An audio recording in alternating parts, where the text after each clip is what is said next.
Jelang Lebaran, harga cabai dan bahan pangan di Pasar Namlea terus melonjak. Menjelang Hari Raya Lebaran 2025, harga cabai kecil di Pasar Namlea, Kabupaten Buru masih bertahan di atas Rp90.000 per kilogram.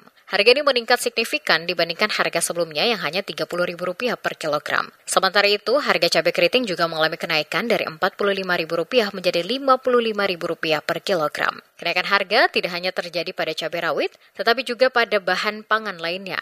Harga bawang merah dan bawang putih turut merangkak naik menjadi Rp45.000 per kilogram yang sebelumnya hanya Rp35.000 per kilogram. Namun untuk bahan pangan lainnya seperti tomat, harga masih stabil di kisaran Rp20.000 per kilogram yang dianggap berada pada harga normal. Yuli, salah seorang pedagang di Pasar Namlea mengatakan, kenaikan harga bahan pangan ini sudah terjadi sejak sebulan menjelang Ramadan. Kenaikan ini disebabkan oleh permintaan pasar yang meningkat, sementara pasokan dari petani ke pedagang semakin berkurang. Diakui permintaan yang tinggi dan pasokan yang terbatas membuat harga-harga bahan pangan ini terus melonjak. Ini apakah ada kenaikan bahan pangan? Ada.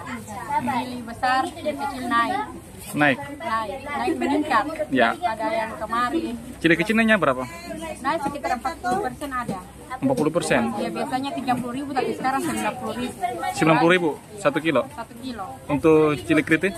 Cili keriting sekarang 55.000. 50.000? Iya. Sebelumnya?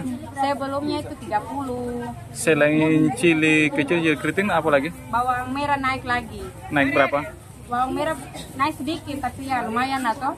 Biasa jualnya 40 sekarang 45. Sementara itu, IPA sebagai warga Kota Namlea berharap pemerintah dapat segera mengambil langkah untuk menjaga stabilitas harga pangan menjelang Idul Fitri. Ia berharap harga pangan bisa lebih stabil agar tidak menyulitkan masyarakat dalam memenuhi kebutuhan pangan selama Lebaran. Kenaikan harga pangan yang terjadi di Kabupaten Buru ini semakin mengkhawatirkan menjelang Hari Raya dan diharapkan ada upaya dari pemerintah untuk mengendalikan fluktuasi harga di pasar.